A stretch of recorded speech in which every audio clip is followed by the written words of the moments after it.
In June, the Trade Hub released a comprehensive study on the cost of road transport along the corridor between the port city of Tema, Ghana, and Ouagadougou, Burkina Faso. Part of the Trade Hub's recently launched Borderless initiative to remove trade barriers in West Africa, the study revealed that the high cost of transport and logistics is hurting West African businesses. Well, first of all, the Trade Hub, of course, is working to make West Africa more competitive. And one of the problems is the transport cost, and we found that there are many issues with the transport. There is a high cost, much higher than elsewhere in many parts of the world. There is long delays, there's much uncertainty, and they also have to deal with corruption. A Trade Hub team interviewed over 100 transport industry stakeholders to determine the average values of different costs associated with road transport. These include formal costs, such as official fees for handling and transport, and informal costs, such as bribes. They also collected information on the time and delays taken for various procedures. The Trade Hub found that shipping to and from West Africa is expensive and inefficient, especially compared to the situation in developed countries.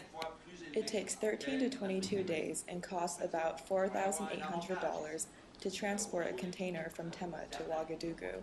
Yet to move a container the same distance in the U.S., from Newark to Chicago, takes only 5 days and costs $650.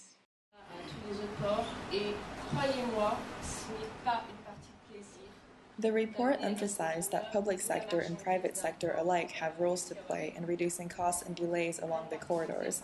Governments should develop policies that reduce the inefficiencies leading to high costs. Private sector stakeholders must make investments in the transport sector that make moving goods less expensive, time-consuming, and unpredictable. The study shows that to attack these problems, it's important to have a public and private sector partnership.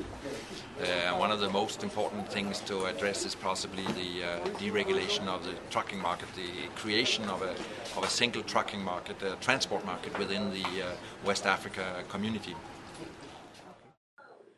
Currently, the trucking industry is heavily regulated. For instance, Ghana and Burkina Faso have agreed to ensure that 2/3 of the cargo destined for Burkina Faso is carried by Burkinabe trucks. Ghanaian trucks carry the other 1/3. If competition is reinstated, prices will decrease.